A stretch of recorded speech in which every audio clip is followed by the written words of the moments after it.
Welcome to the deep dive.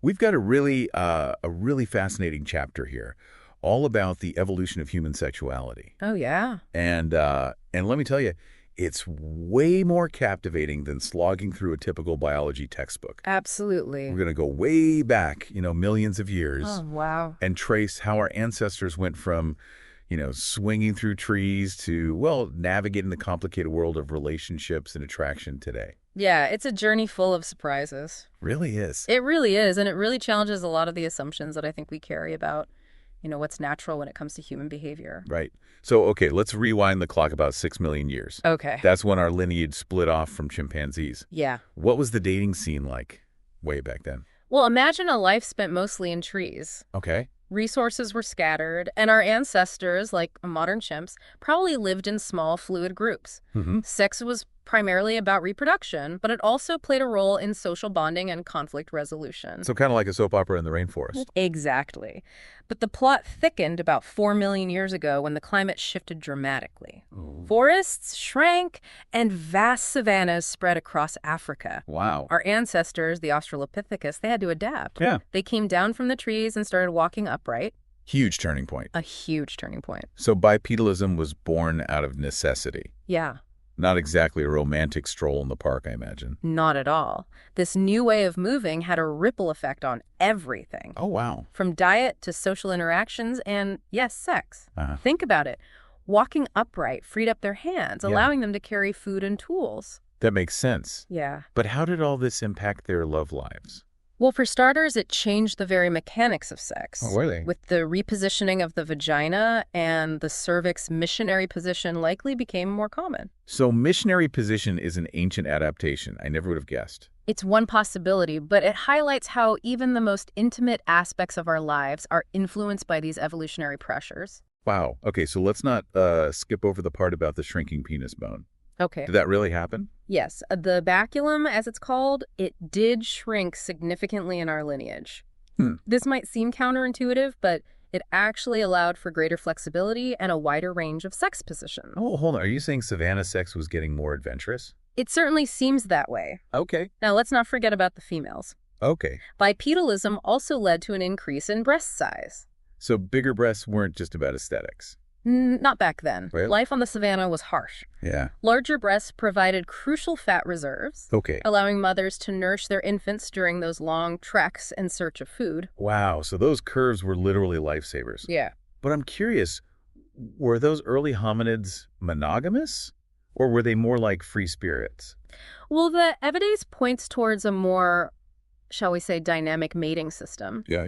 Male Australopithecus were significantly larger than females, which is a strong indicator of intense male-male competition for mates. So a lot of brawling for the best bachelorette. Likely. It suggests that a small number of dominant males were fathering most of the offspring. Wow. Not exactly a model of egalitarian relationships. Okay, so maybe not the most romantic era, Right.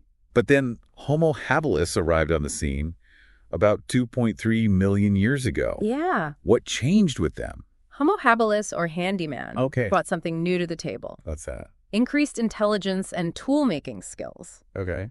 They were still relatively small, but their brains were larger than their Australopithecus predecessors. So smarter and more resourceful. Yes. Did that mean their technology advanced rapidly? Actually, their tools remained relatively unchanged for the 700,000 years they roamed the Earth. Oh, wow. What's really intriguing is that they lived in larger groups, Uh-huh. which presented new social challenges. More drama with the bigger crowds. You could say that.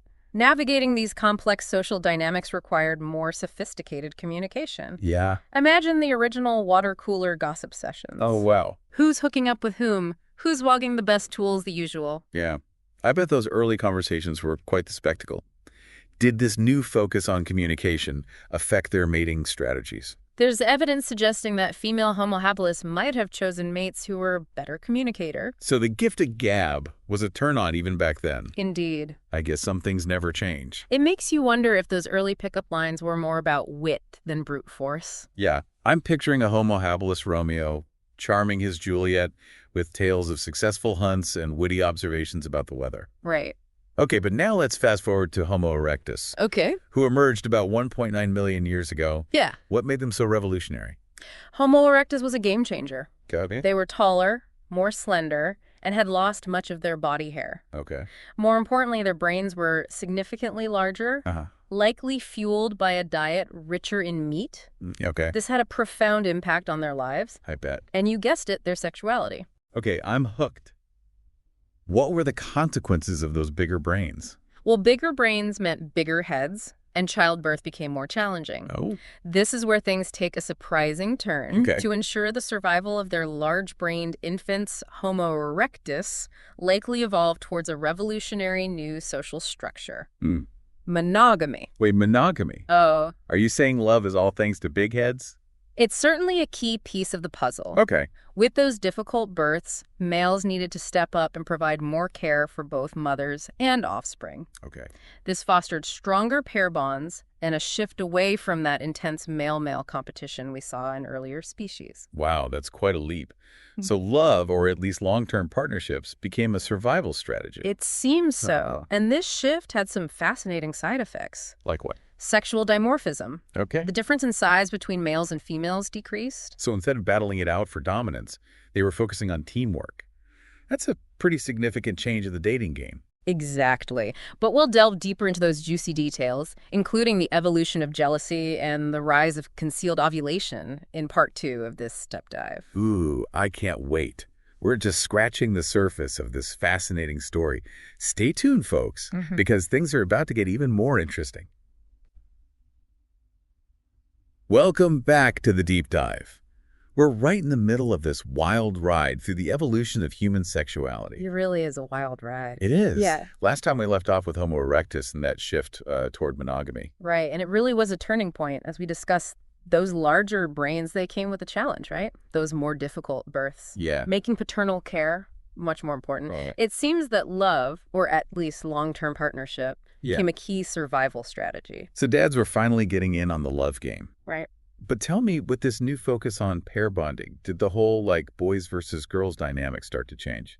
Absolutely. Remember those brawny Australopithecus males we talked about? Oh, yeah. With Homo erectus, that significant size difference between the males and females started to shrink. So love literally toned down the machismo. Yeah. I guess those love-struck Homo erectus guys didn't need to fight for every mate anymore. Precisely. With a more collaborative approach to raising offspring, brute strength became less of a priority in mate selection. But I'm guessing this shift to monogamy wasn't exactly smooth sailing. Right. After all, we humans aren't exactly known for perfect fidelity even today. Sure. So what was the reality back then? You're right to be skeptical while monogamy was becoming the norm. It wasn't always picture perfect. Okay. There's evidence suggesting that infidelity, or as it's known in evolutionary biology, cuckolding, might have been fairly common.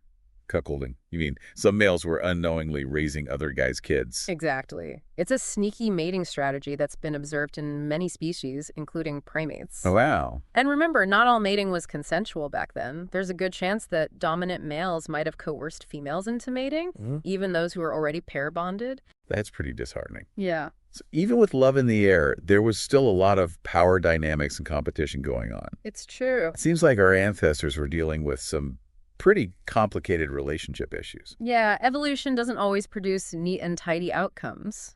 And human behavior, especially when it comes to sex and relationships, is rarely straightforward. Right. But this is where things get even more interesting. Remember, concealed ovulation. Right. You mentioned that female Homo erectus no longer displayed obvious signs of fertility. Right. But wasn't that counterintuitive? Yeah. How would frequent sex help with survival if the female wasn't even fertile? That's a great question. Concealed ovulation is still somewhat of a mystery. Okay. But there are some compelling theories. For one thing, it likely reduced infanticide by males. Okay. If they weren't sure when females were fertile, they were less likely to kill offspring. That might be theirs. So a bit of evolutionary smoke and mirrors to protect those vulnerable infants. Clever. Exactly, and there's another intriguing possibility. Concealed ovulation may have promoted more frequent sex, which in turn strengthened pair bonds. So instead of just mating when the biological clock was ticking, Right. they were, getting busy for the sake of bonding. Yeah. I guess you could say they were the original pioneers of quality time. You could say that, and it seems they were starting to enjoy themselves. Okay. Average copulation time increased significantly, Really? and a wider range of sexual behaviors emerged. Ooh la la. It sounds like Homo erectus was really spicing things up. But let's not forget the emotional side of all this. Okay. Where does love fit into this picture of longer copulation and hidden ovulation? Love in all its forms is deeply intertwined with our evolutionary history. Okay.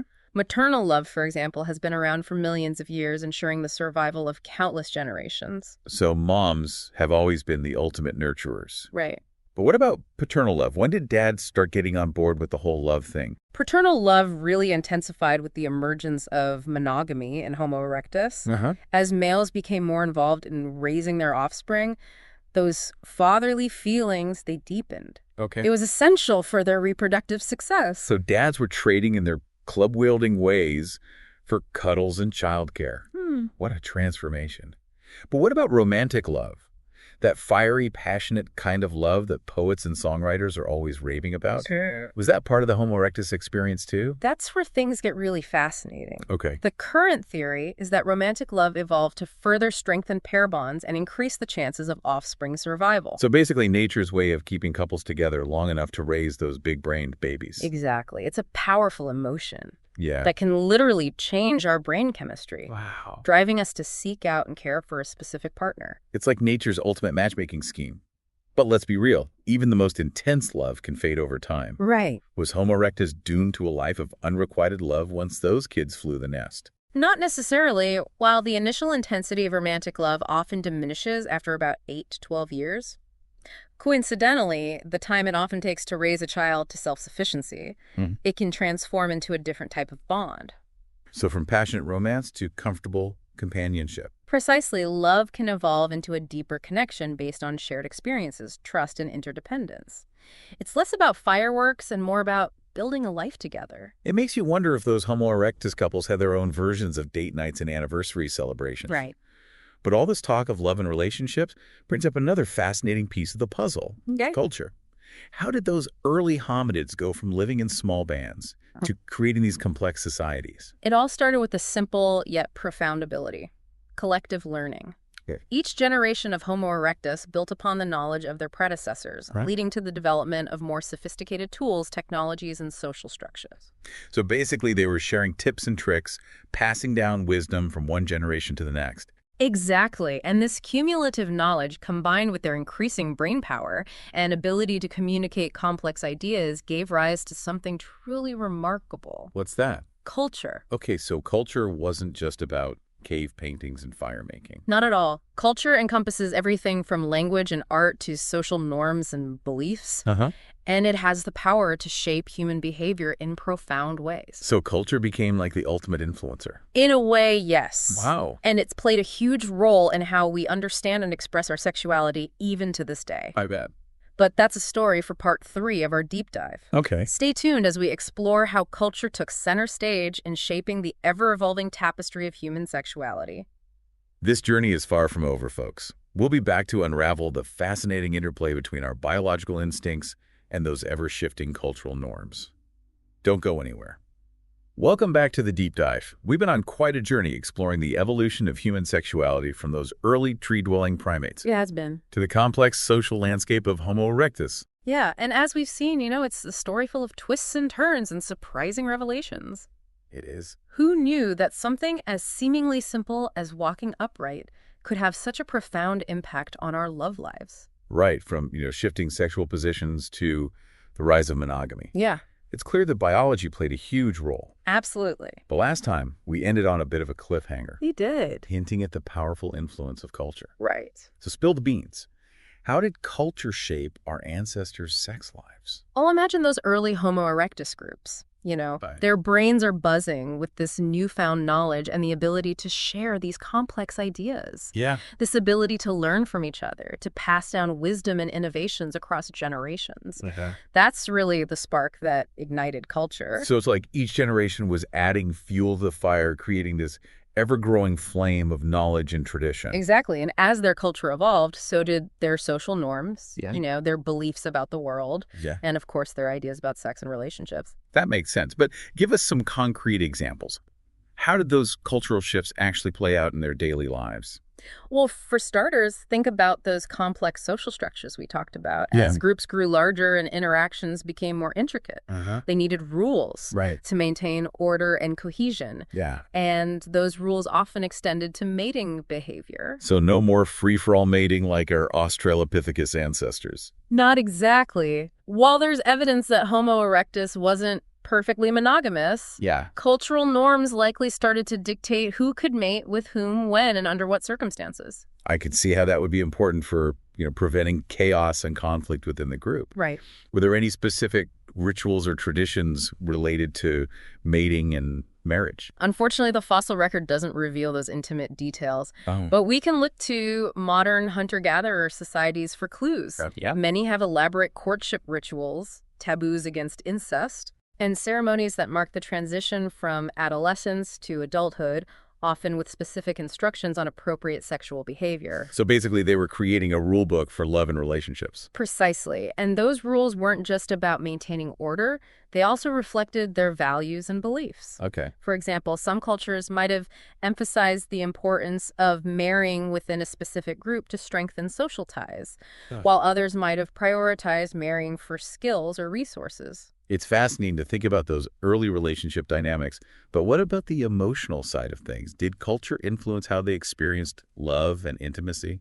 Absolutely. Culture shapes everything from how we express affection to what we find attractive in a partner. Yeah. It influences our expectations for relationships, our ideas about gender roles, and even our beliefs about sexual pleasure. So even something as seemingly personal as attraction is influenced by the cultural air we breathe. Exactly what one culture might consider beautiful or desirable, another might find strange or even repulsive. And those standards of beauty can change dramatically over time. Yeah, it makes you wonder what those early humans would think of our modern-day obsession with six-pack abs and flawless skin. Right. But let's not forget about the evolution of love itself. We talked about maternal and paternal love. Yeah. But what about romantic love? Did culture play a role in shaping that intense, almost irrational emotion? Romantic love is a fascinating puzzle, and there's still much we don't understand about its origins. Okay. But it's clear that culture has played a significant role in how it's expressed and experienced throughout history. Okay, so give us the juicy details. Yeah. How did culture influence those early love stories? Well, think about storytelling, music, and art. These forms of cultural expression allow us to explore and communicate complex emotions, including love. Okay. Those early humans likely had their own love songs, myths, and rituals that helped them make sense of those powerful feelings. I can just imagine them gathered around a fire sharing tales of star-crossed lovers and heroic deeds. Right. But let's be real, love isn't always a fairy tale. It's true. Did their culture have any, shall we say, less romantic aspects when it came to relationships? Unfortunately, yes. While culture can foster love and connection, it can also be a source of oppression and inequality. Right. Throughout history, many cultures have imposed rigid gender roles, enforced arranged marriages, and controlled women's sexuality through strict social norms and even violence. That's a sobering reminder that cultural evolution doesn't always mean progress, Yeah. but it also highlights the power of culture to change, to adapt, and to embrace new ideas. Exactly. And that brings us to, I think, the most remarkable thing about culture. Okay. Its ability to evolve much faster than biology. While it took millions of years for our bodies and brains to evolve, cultural shifts can happen within generations. The culture's like the fast-forward button on human evolution. You could say that, and that rapid pace of change has had a profound impact on our sexual behaviors and attitudes. Yeah. Think about the last century alone. We've seen the rise of feminism, the sexual revolution, the LGBTQ plus rights movement, and the explosion of online dating. It's mind-boggling to think about how much has changed in such a short time. But where does that leave us today? Right. With all this interplay between biology, culture, and technology, what does the future hold for human sexuality? That's the million-dollar question. It's impossible to predict with certainty. Yeah. But one thing is clear, our relationship with sex and love will continue to evolve as technology reshapes how we connect, communicate, and even reproduce our cultural norms and expectations. We'll inevitably adapt. It's exciting and a little bit daunting to think about the possibilities. But I think the biggest takeaway from this deep dive is that human sexuality isn't this fixed, unchanging thing. It's not. It's a dynamic, ever-evolving tapestry woven from threads of biology, culture, and personal experience. Beautifully said. And understanding that complexity, that rich interplay of forces, can help us approach our own sexuality with more curiosity, more compassion, and maybe even a little more fun. Couldn't agree more. Well, folks, there you have it. From those early primates taking their first tentative steps on the savanna to the complex world of love and relationships we navigate today. Yeah. We've covered a lot of ground. It's been quite a journey, and I hope it's left you with a deeper appreciation for the fascinating and often messy story of human sexuality.